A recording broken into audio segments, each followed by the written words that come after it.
अस्सलाम वालेकुम बच्चों, आज हम पढ़ेंगे चैप्टर 12 कोऑर्डिनेशन एंड कंट्रोल। ये आपका अगस्त का लेक्चर है और ये हम हाफ चैप्टर कवर करेंगे टाइप्स ऑफ कोऑर्डिनेशन और ह्यूमन नर्वस सिस्टम को। ठीक है, और नेक्स्ट लेक्चर में हम कवर करेंगे receptors in humans, endocrine system और disorders of nervous system. Coordination and control क्या चीज़ है? अब आप ये पिक्चर देखें, इसमें एक बंदा ये भाग रहा है। अब जब ये भाग रहा है तो इसमें देखें आप कि इसके कितने मसल्स कोऑर्डिनेशन में यानी कि आपस में कोऑर्डिनेट कर रहे हैं। इसका ब्रेन इसको इजाज़त दे रहा है कि भाई आप भाग रहे हैं तो इसके मसल्स, लंग्स, जितनी भी चीज़ें हैं वो वर्क उसके साथ कर रही हैं। ठीक है, थाउजेंड्स ऑफ मसल्स साथ इसके कोऑर्डिनेट कर रहे हैं, हेल्प कर रहे हैं, क्योंकि इसके ब्रेन ने ये ब्रेन ने ये सिग्नल सेंड किया है कि मैंने रनिंग करनी है, तो उसकी वजह से उसके जो लेग के मसल्स हैं वो हेल्प कर रहे हैं पाँव उठाने में। और इस तरह हाथ के मसल्स, लंग्स सारे हेल्प आउट कर रहे हैं। हार्ट रेट इंक्रीज़ हो रहा है, हाथ के मसल्स हिल रहे हैं। तो इसका मतलब ये है कि सारी जो एक्टिविटी हमारी बॉडी में होती है वो अंडर कोऑर्डिनेशन। कोऑर्डिनेशन का मतलब है कि एक दूसरे से हेल्प आउट, कोऑर्डिनेट कर कर हमारी बॉडी वर्कआउट करती है। तो किस तरह कोऑर्डिनेट करती है हमारी बॉडी? मसल से, हार्ट से और जगहों से, ब्रेन से कैसे कोऑर्डिनेट करती है और कंट्रोल करती है कि हमने इस तरह उसको मूव करना है और इस तरह हम उसको आगे लाना है और इस तरह इसको पीछे लाना है। तो कंट्रोल और कोऑर्डिनेशन होती है हमारी बॉडी में। तो कैसे ये एक यूनिट के तौर पे काम करते हैं और डिफरेंट ऑर्गन्स काम करते हैं।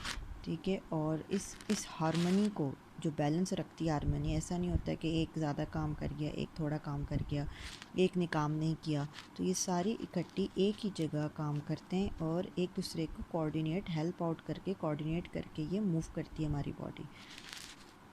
हमारी बॉडी मूव करती है थ्रू दी। किस तरह हमारी लाइफ एक्टिविटीज़ काम करती है हम इसको पढ़ेंगे। तो ये कोऑर्डिनेशन से होता है। अब किस तरह कोऑर्डिनेशन होती है हमारी बॉडी में? दो किस्म की कोऑर्डिनेशन होती है।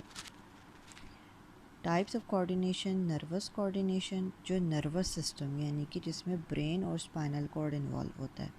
केमिकल कोऑर्डिनेशन होती है जिसमें endocrine system involve. Endocrine system क्या चीज़ है? एंडोक्राइन सिस्टम हमारी बॉडी में वो सिस्टम है जहाँ पे हार्मोन्स रिलीज़ होते हैं। कुछ ग्लैंड्स हमारी बॉडी में अल्लाह ने बनाए जहाँ से हार्मोन्स रिलीज़ होते हैं। हार्मोन्स क्या होते हैं? वो केमिकल्स होते हैं। तो वो केमिकल्स होते हैं, वो रिलीज़ होते हैं हमारी बॉडी में। एक तो हमारे नर्वस सिस्टम है जिसमें ब्रेन और स्पाइनल कॉर्ड इन्वॉल्व है, जो कि नर्व्स या इम्पल्सेस भेजते हैं हमारी बॉडी में। तो ये दो किस्म की कोऑर्डिनेशन है जो हमारी बॉडी में चलती है। किस तरह कोऑर्डिनेशन होती है? एक्शन कैसे होता है? स्टिमुलस का मतलब है रिसीव, कोई भी टच मूवमेंट। रिसेप्टर का मतलब है रिसीव करना उस स्टिमुलस को, फिर उस रिसेप्टर को स्टिमुलेट करके कोऑर्डिनेट करना है कि कौन सी चीज़ कैसे मूव करेगी रिसीव करने के बाद, और फिर किस तरह आपने उसको, इफेक्टर का मतलब है जिस जगह उसने एक्ट करना है उसके बाद कैसे एक्ट करना है, रिस्पॉन्स। ठीक है, तो ये सारा एक पैटर्न है जिसको अब हम डिटेल में पढ़ेंगे। स्टिमुलस, रिसेप्टर, फिर कोऑर्डिनेट, फिर इफेक्टर और फिर रिस्पॉन्स। इससे पहले हम स्टिमुलाई पढ़ लेते हैं। स्टिमुलाई क्या चीज़ है? स्टिमुलाई क्या होता है? जब आप स्नेल को हाथ लगाते हैं तो वो फ़ौरन उसको महसूस होता है एक टच सेंसेशन और फ़ौरन वो अंदर चला जाता है। तो क्या करते हैं, स्टिमुलस को हम डिफ़ाइन करते हैं कि कोई भी चेंज इन एनवायरनमेंट, एक्सटर्नल और इंटरनल, प्रोवोक करता है ऑर्गेनिज्म के रिस्पॉन्स को। ठीक है, फॉर एग्ज़ाम्पल जैसे हम अगर बाहर के इन्वायरमेंट में जाएंगे तो हमारी बॉडी रिस्पॉन्ड करेगी ठंडा। हम गर्म इन्वायरमेंट में जाएंगे तो हमारी बॉडी रिस्पॉन्ड करेगी गर्मी है। तो ये स्टिमुलस है, स्टिमुलाई यानी कि रिस्पॉन्ड करना किसी चीज़ को। ठीक है, स्टिमुलस जो है वो कोई भी चेंज को रिस्पॉन्ड करना। जब आपको अब ये एग्ज़ाम्पल आपकी आ गई, हीट है, अभी मैंने बताया कोल्ड हैं, साउंड वेव्स हैं, प्रेजेंस ऑफ केमिकल्स हैं और माइक्रोबायल इन्फेक्शन एक्सेट्रा। ये सारे स्टिमुलस हैं कि किस तरह हमें रिसीव हो रही हैं, ऊंची साउंड, कम साउंड, केमिकल्स बॉडी में हैं या नहीं है, उसकी वजह से कैसे रिस्पॉन्ड करना है। अब क्या होता है कि कहाँ पे रिसीव होती है ये स्टिमुलस, कहाँ पे हमें ये चेंजेस महसूस होते हैं? रिसेप्टर्स पे। रिसेप्टर्स क्या होते हैं? Stimuli are detected by special organs, हमारे ऑर्गन्स बने हुए हैं। फॉर एग्ज़ाम्पल कोई भी बॉडी का टिश्यू या सेल्स वो रिसीव करते हैं। फॉर एग्ज़ाम्पल आपको सुनाई कहाँ पे देगा? जाहिर सी बात है, एयर्स उसके लिए सुनाई के लिए हैं।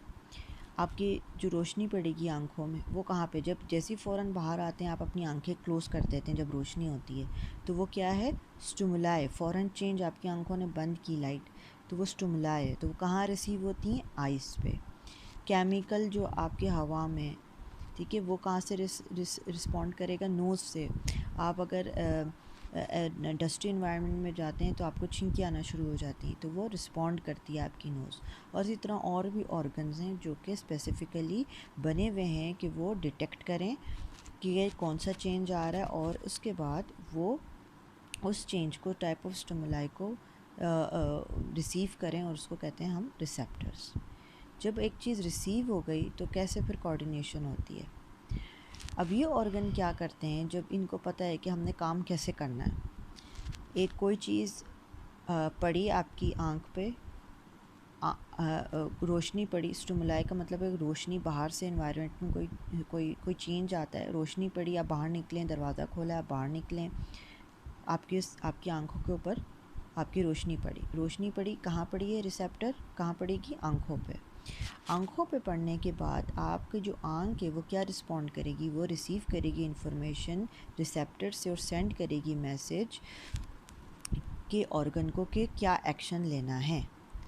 यहाँ पे आपने दरवाज़ा खोला, आपकी रोशनी पड़ी, कहाँ पड़ी? आँखों पे पड़ी, रिसीव किया आपकी आँखों ने।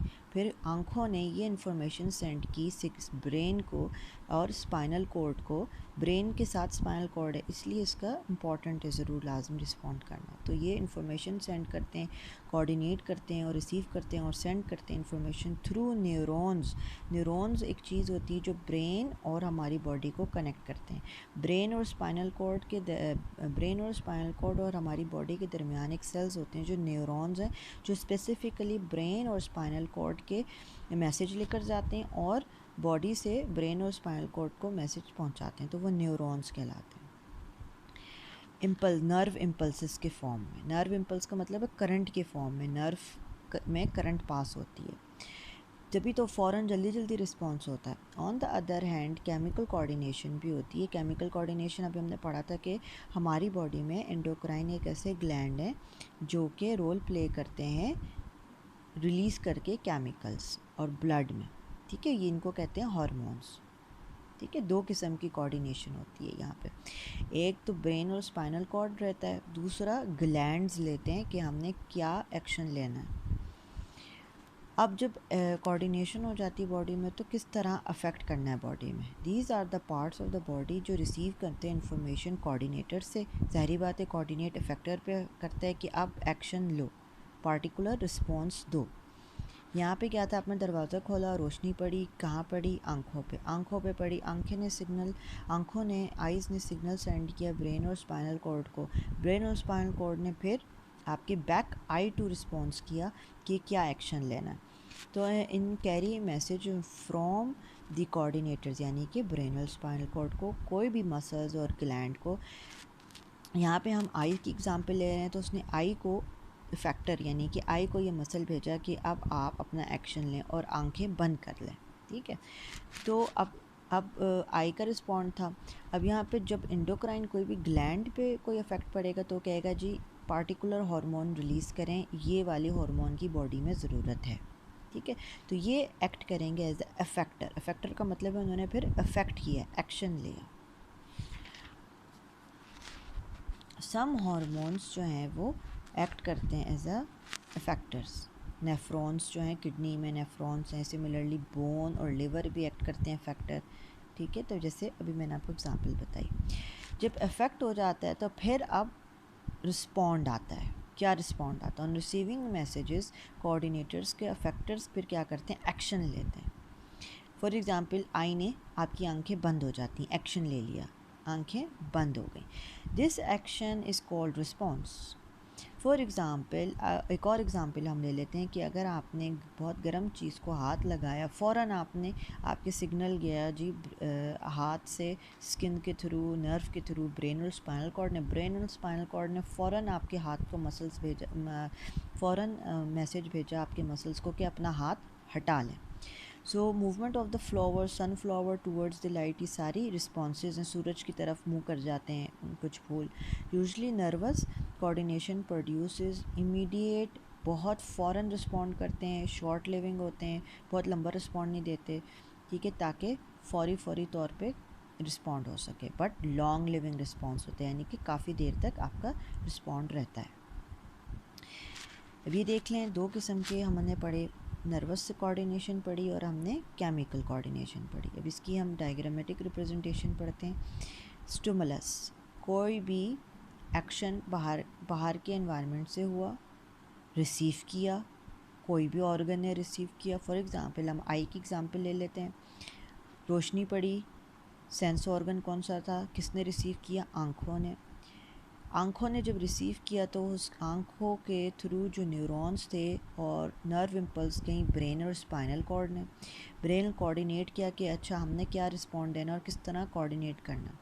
उन्होंने रिस्पॉन्ड किया वापस आई को कि अफेक्ट करो, अफेक्टर पर रिस्पॉन्ड किया और क्या रिस्पॉन्स देना है, आँखें बंद करो। तो this is a very quick response. अगर आप देखें ना, आप फ़ौरन रोशनी देखते हैं, फ़ौरन आंखें बंद करते हैं, तो ये एक बहुत क्विक रिस्पॉन्स में होता है ये सारा कुछ। इसी तरह फॉर एग्ज़ाम्पल अब हम केमिकल कोऑर्डिनेशन पे जाते हैं। इसमें क्या होता है कि कोई भी स्टिमुलस रिसीव हुआ आपकी बॉडी में और उस रिसीव करने पे एक तो नर्व इम्पल्स ने फ़ौरन भेजा, यहाँ पे क्या होता है, केमिकल रिलीज़ होता है फ़ौरन बॉडी में।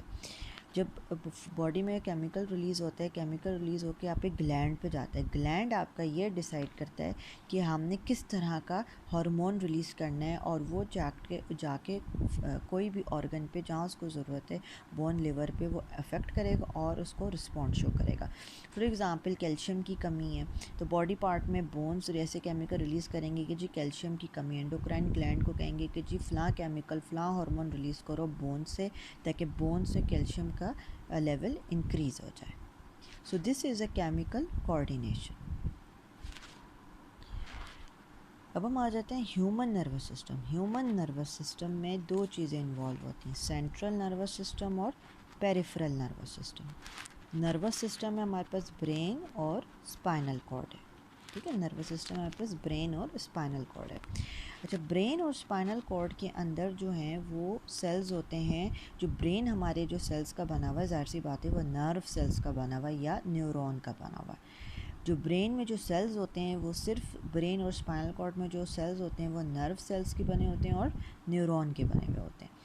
तो नर्व सेल्स और न्यूरॉन जो है वो नर्वस सिस्टम का यूनिट है, यानी कि वो बनाते हैं। ह्यूमन नर्वस सिस्टम में बहुत सारे बिलियंस ऑफ न्यूरॉन्स हैं जो सपोर्ट कर रहे हैं सेल्स को, ठीक है, और वो हेल्प करते हैं, क्या करते हैं, नर्व इम्पल्स का मतलब है करंट को पास करते हैं रिसेप्टर से और कोऑर्डिनेट करते हैं फैक्टर से, ये हमने पीछे पढ़ा था। तो इस तरह ये कम्युनिकेट करते हैं from the different body cell से। अब हम पढ़ते हैं इसका स्ट्रक्चर किया है, न्यूरॉन का स्ट्रक्चर किया है। ये सेल बॉडी है और ये पूरा लंबा एक्सॉन है और ये पूरा एक्सॉन है यहाँ तक और ये सेल बॉडी है। ये दो स्ट्रक्चर हो गए। इसके बाद cell body is further divided into, ये डेंड्राइट्स हैं जो बाहर निकले हुए हैं और ये न्यूक्लियस है।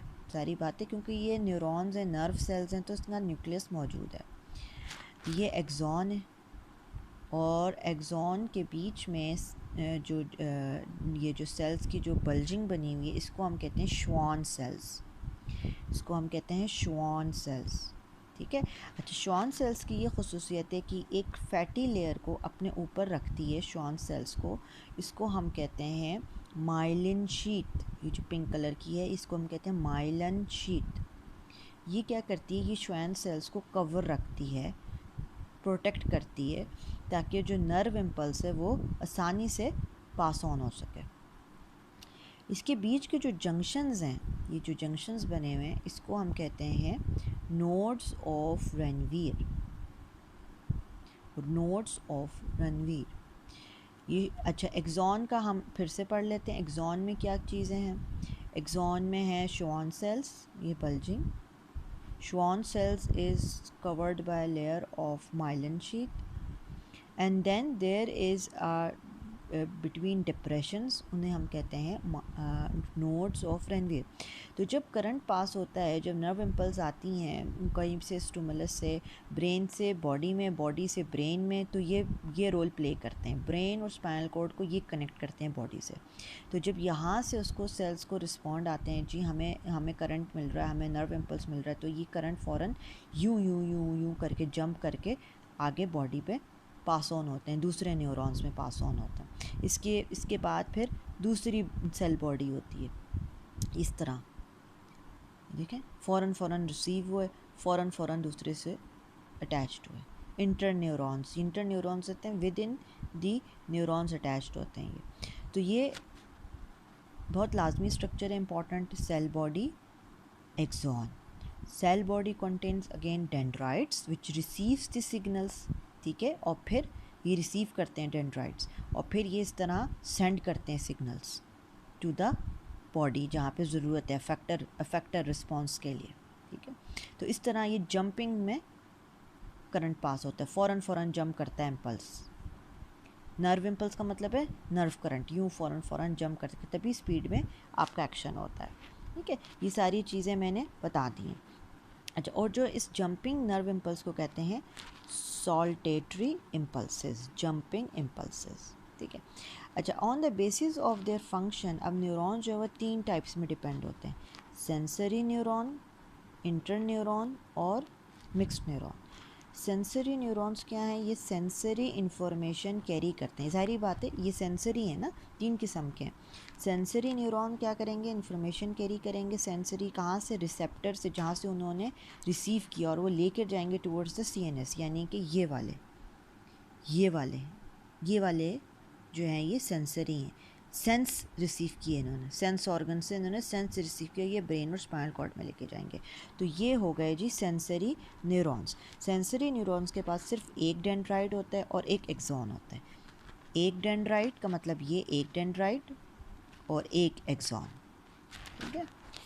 अब इंटर न्यूरॉन्स क्या चीज़ है? इंटर न्यूरॉन्स क्या करते हैं? ये ब्रेन से लेके विद इन स्पाइनल कॉर्ड में रिसीव करते हैं इन्फॉर्मेशन, इंटरप्रेटेट करते हैं कि क्या करना है क्या नहीं करना, और फिर आगे से ये मोटर न्यूरॉन्स को पास कर देते हैं कि they may have dendrites and axons, ठीक है। अब इंटर न्यूरॉन्स का सिर्फ चक्कर जो होता है वो यहाँ पर होता है, ये विद इन, ये देखें इंटर न्यूरॉन्स का चक्कर हो रहा है, विद इन न्यूरॉन्स ये आपस में कोऑर्डिनेट कर रहे हैं कि कौन सा सिग्नल कहाँ भेजना है, ठीक है। और फिर ये मोटर न्यूरॉन्स को सिग्नल सेंड करते हैं। मोटर न्यूरॉन एक्शन लेती है, सेंसरी न्यूरॉन सेंस करती है, ठीक। जब ये दो कनेक्ट करती है मोटर और सेंसरी को, तो मोटर न्यूरॉन्स पे कैरी करते हैं इंफॉर्मेशन फ्रॉम इंटर न्यूरॉन्स, मैंने आपको बताया, टू मसल्स और ग्लैंड जहाँ उसने एक्शन लेना है। They have many dendrites and 1 axon, इनके पास बहुत सारे डेंड्राइट्स होते हैं और एक एक्सॉन होता है, ठीक है।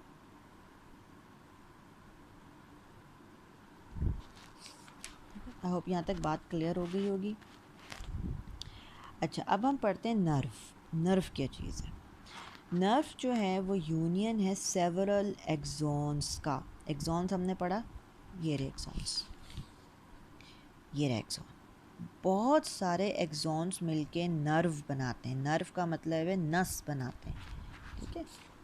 और कहाँ पे? ब्रेन में। और कवरिंग मैंने आपको बताया, लिपिड की कवरिंग से होते हैं, मैंने आपको बता दिया था माइलिन शीट से। फिर से मैंने आपको बता दिया कौन कौन से होते हैं। सेंसरी नर्व्स होते हैं जो कंटेन करते हैं एक्सॉन्स और सिर्फ सेंस करते हैं, ठीक है, सेंसरी न्यूरॉन्स कहलाते हैं। मोटर एक्सॉन्स होते हैं ऑफ मोटर न्यूरॉन्स ओनली, जो मोटर को रिसीव करते हैं, जहाँ एक्शन लेना होता है। मिक्स्ड का मतलब ये कि कंटेन दोनों होते हैं, उनमें क्वालिटी, सेंस भी, सेंसरी भी होते हैं और एक्शन भी लेते हैं, तो उनको हम कहते हैं मिक्स्ड नर्व्स, उनको हम कहते हैं मिक्स्ड नर्व्स। नर्व की डेफिनेशन हो गई। नर्व मीन्स बहुत सारे यूनियन ऑफ सेवरल एक्सॉन्स, उससे हम कहते हैं नर्व। अब हम आ जाते हैं डिवीज़न, नर्वस सिस्टम की डिवीज़न। सेंट्रल नर्वस सिस्टम है और peripheral nervous system. Central nervous system में जो है वो ब्रेन और स्पाइनल कॉर्ड होता है। तो हम ब्रेन को पढ़ते हैं, ब्रेन जो बहुत ज़्यादा इम्पॉर्टेंट है, ठीक है। और ब्रेन की जो मैं पीछे आपको डायग्रामेटिक रिप्रेजेंटेशन बता देती हूँ ताकि आसान हो जाए आपको पढ़ना, रीड करना कि क्या पढ़ रहे हैं हम। अच्छा, ये है ब्रेन, ठीक है, ये है ब्रेन। ब्रेन में एक टर्म आ रही है एंटीरियर। एंटीरियर टर्म कहते हैं आगे के, ब्रेन का एंटीरियर एंड ब्रेन का पीछे वाला पोस्टीरियर। एंटीरियर आगे, पोस्टीरियर पीछे। ए से एंटीरियर, ए से आगे, पोस्टीरियर पी से पीछे, ठीक है, और पी से पोस्टीरियर। सो एंटीरियर अगर आता है तो उसका मतलब है ब्रेन की आगे वाले पार्ट के बारे में बात हो रही है, और पोस्टीरियर आए तो ब्रेन के पीछे वाले पार्ट में बात हो रही है। अच्छा, ब्रेन के जो पार्ट्स हैं वो हैं हमारे पास fore brain, mid brain, hind brain. Fore brain का मतलब है ऊपर का पार्ट, मिड ब्रेन का मतलब है बीच का पार्ट, और हाइंड ब्रेन का मतलब है सबसे नीचे का पार्ट, ठीक है। तो फोर ब्रेन में अब चीज़ें आती हैं, इसे हम कहते हैं सेरिब्रम। ये पूरा जो वाइट कलर का एरिया कवर कर रहा है ये पूरा सेरिब्रम। सेरिब्रम जो है वो डिवाइड होता है into two cerebral hemisphere, right और लेफ़्ट। जैसे राइट कान लेफ़्ट कान, इसी तरह राइट ब्रेन लेफ़्ट ब्रेन। तो सेरिब्रम डिवाइड होता है बीच से, राइट सेरिब्रल हेमिस्फीयर और लेफ़्ट सेरिब्रल हेमिस्फीयर। इसके बाद इस सेरिब्रम के दरमियान एक एरिया आता है, उसे हम कहते हैं थैलमस। थैलमस, ये वाला एरिया जो है इसको हम कहते हैं थैलमस, ठीक है। थैलमस के नीचे एक एरिया है बहुत ही सबसे नीचे, उसको कहते हैं हाइपोथैलमस, क्योंकि वो थैलमस के नीचे, इसको इसलिए कहते हैं हाइपोथैलमस, थैलमस के नीचे, ठीक है। और इसी थैलमस के नीचे एक ग्लैंड लगा हुआ है, उसे कहते हैं पिट्यूटरी ग्लैंड। ये आपका हार्मोन कंट्रोल करता है, अभी केमिकल कोऑर्डिनेशन करता है आपका, जो हमने पीछे पढ़ा था, केमिकल रिलीज़ करता है आपकी बॉडी में। सो ये आपका फोर ब्रेन का पार्ट हो गया, ठीक है। अच्छा, अब हम आ जाते हैं मिड ब्रेन। मिड ब्रेन नाम से पता लग रहा है बीच का पार्ट है मिड ब्रेन। मिड ब्रेन आपका ये पार्ट है, मिड ब्रेन आपका सिर्फ ये पार्ट है, ठीक है। मिड ब्रेन सिर्फ ये पार्ट है। हाइंड ब्रेन क्या होता है? सबसे lowest part. Hind brain involve cerebellum, ये आपका मगज़ जिसको कहते हैं सेरिबलम, सेरिबलम, सेरिबलम, ये भी दो होते हैं, राइट और लेफ्ट सेरिबलम, ठीक है।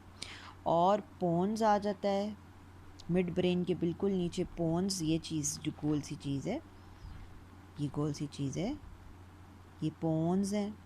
और ये वाली चीज़ मेडुला ऑब्लिगेंटा है,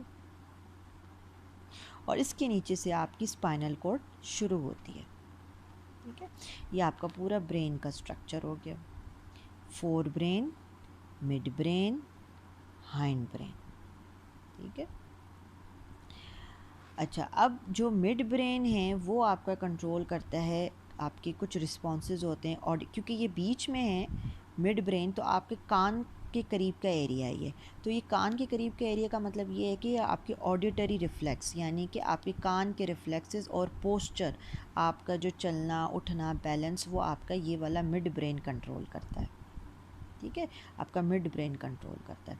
और हाइंड ब्रेन जो आपके ये वाला पार्ट है, ये और ये वाला पार्ट है और ये वाला पार्ट है, तीन जो पार्ट हैं सेरिबेलम, पोन्स, मेडुला ऑब्लिगेटा, ये आपका ब्लड प्रेशर, हार्ट रेट और आपके रिफ्लेक्सेस, वॉमिटिंग, काफिंग, स्नीजिंग, छींकना, ये सारा आपका मेडुला ऑब्लिगेटा करता है। सेरिबेलम जो है वो आपका मसल को कोऑर्डिनेट करता है कि मसल में क्या आपका रिस्पॉन्स है, ठीक है।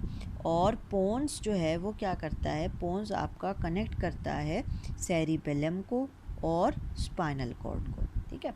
अच्छा, फोर ब्रेन्स के बहुत सारे फंक्शन है। फोर ब्रेन जो है वो आपका इम्पॉर्टेंट पार्ट ये है कि फोर ब्रेन आपका स्लीप, जो थैलमस है वो आपका, जो पीछे हमने पढ़ा है, थैलमस आपका स्लीप, उठने और जागने का साइकिल कंट्रोल करता है।